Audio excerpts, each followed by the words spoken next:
श्री राधा वल्लभ लाल की, बोलिए श्री राधा रमण लाल की, श्री भाग्य बिहारी लाल की, श्री राधा रानी सरकार की। तो मैं आप सबके सामने एक महान महाप्रभु जो भगवान के महाभक्त हैं उनका चरित्र सुनाने जा रहा हूँ, जिनका नाम है ध्रुव दास जी महाराज। ध्रुव दास जी महाराज, इधर ध्यान दो, इधर उनको भी दिखाओ भाई। सुबह का वक्त है और अभी मॉर्निंग प्रभात है, बेला चल रही है, सुबह की बेला चल रही है। तो इनको मैं सुनाने जा रहा हूँ महाराज ध्रुव दास जी का चरित्र। तो ध्रुव दास जी एक राजा के यहाँ जन्म लिया था उन्होंने, ठीक है। 5 वर्ष के थे ध्रुव दास जी। कितने साल के थे? 5 वर्ष। तुम लोग 5 वर्ष के थे ध्रुव दास जी, ठीक है। तो क्या हुआ कि वो अब अपने पिताजी के साथ खेल रहे थे। तो उन राजा की 2 रानियां थी, ठीक है।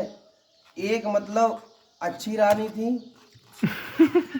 एक अच्छी रानी थी। और ये देखो मेरी राधा परेशान कर रही है मुझे। अभी कथा चल रही है, तुम भी सुनो, तुम्हारा भी उद्धार हो जाएगा, ठीक है। तो उनकी 2 रानियां थी। एक रानी का स्वभाव जो था, लक्षण थे, गुण थे, वो अच्छे थे। और दूसरी रानी मतलब स्वभाव उनका सही नहीं था। तो क्या हुआ कि वो अपने पिताजी की गोद में खेलने के लिए, उनका बड़ा भाई खेल रहा था जो बड़ी रानी का था, ठीक है। तो उन्होंने बोला कि पिताजी मुझे भी आप ऐसे ही दुलार कीजिए ना, ऐसे प्यार कीजिए मुझे।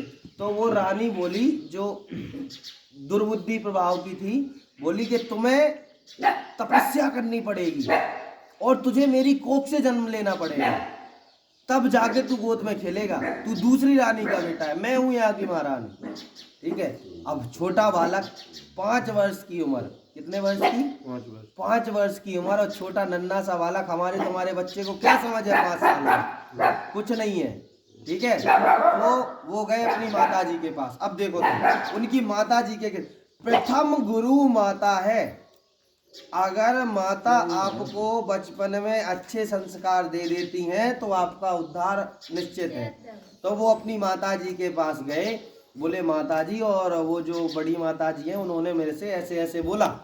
तो उन्होंने कहा कि पुत्र सही कहा, उन्होंने सही किया। देखो इसे कहते हैं प्रभु के भक्त की किसी में दोष ना देखना, दोष दृष्टि बिल्कुल खत्म करो।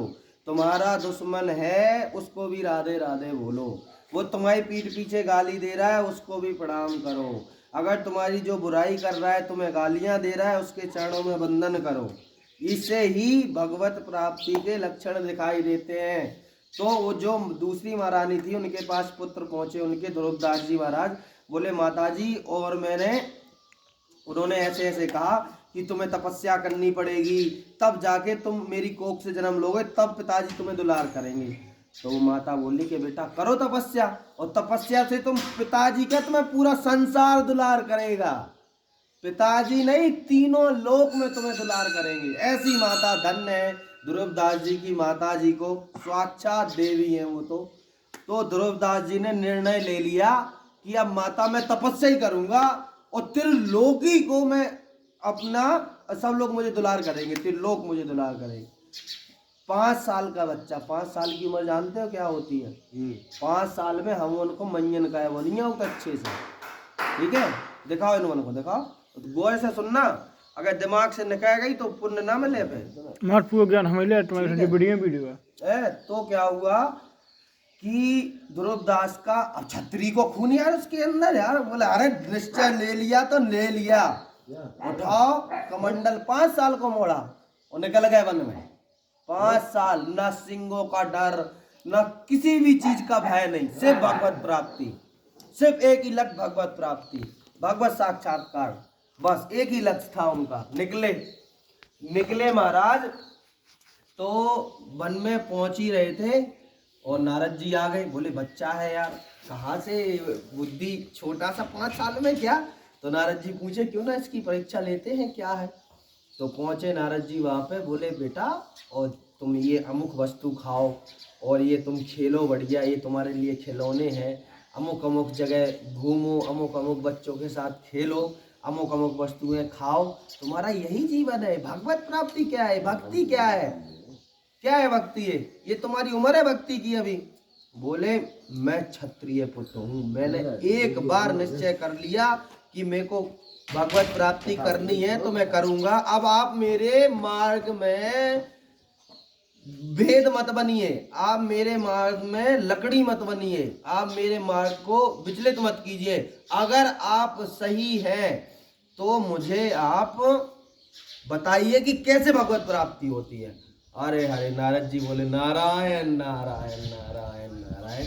प्रभु की नारद जी ने उनको एक मंत्र दिया, बोला जाओ और यमुना के किनारे बैठो, उस मंत्र का जाप करो, ठीक है, इस मंत्र का जाप करो और तुम्हें भगवत प्राप्ति हो जाएगी।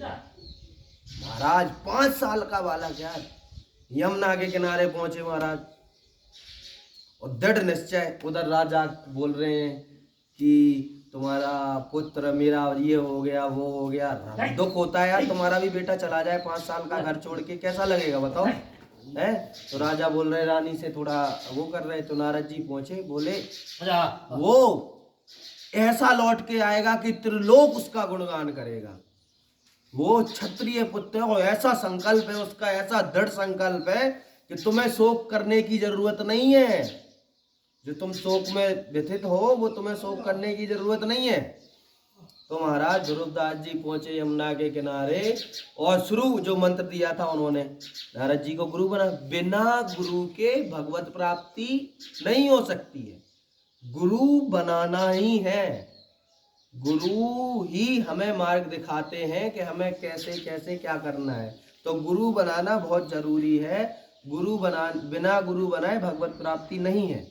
तो महाराज पहुंचे। अब देखो तुम एक 5 साल का वाला, अब नदी के किनारे का हो जल होत के नहीं होत, तो उनका नियम लिया उनने 3 दिन में जल ही जल पीऊंगा, और अखंड 24 घंटे निरंतर।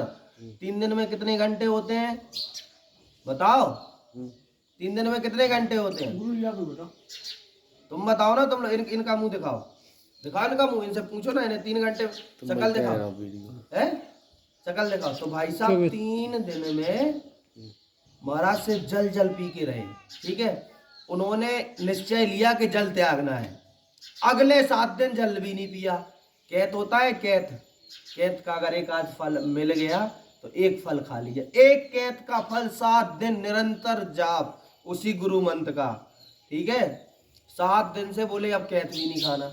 फिर अगले दिन 14 दिन में उठे वे, 14 दिन निरंतर जाप। तो 1-2 बेल मिल गए, बेर अपने छोटे छोटे, तो वो बेर से 15 दिन बाद 2 बेर में श्री राधे।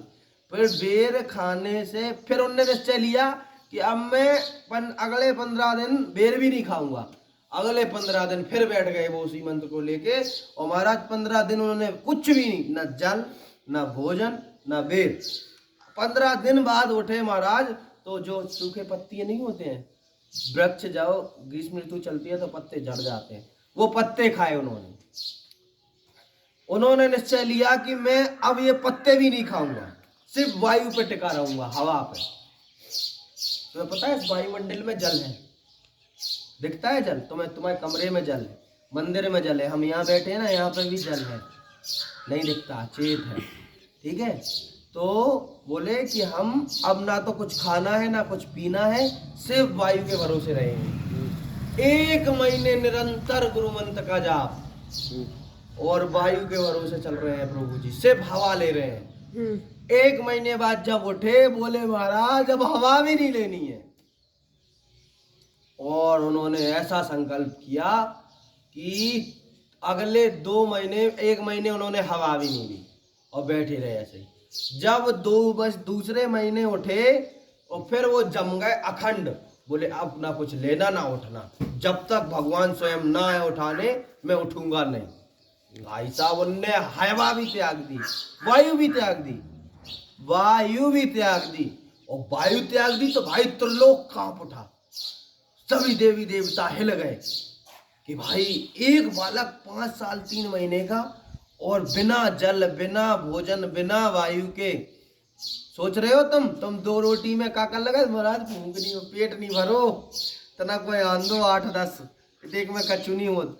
अमुक अमुक व्यंजन खाते हो, अमुक अमुक व्यंजन पाते हो ना, तब भी तुम्हारा एक 5 साल का बालक 6 महीने तक बिना जल, बिना हवा, बिना खाए पिए, बिना वायु के रहा, और 6 महीने में भगवान स्वयं प्रकट हो गए।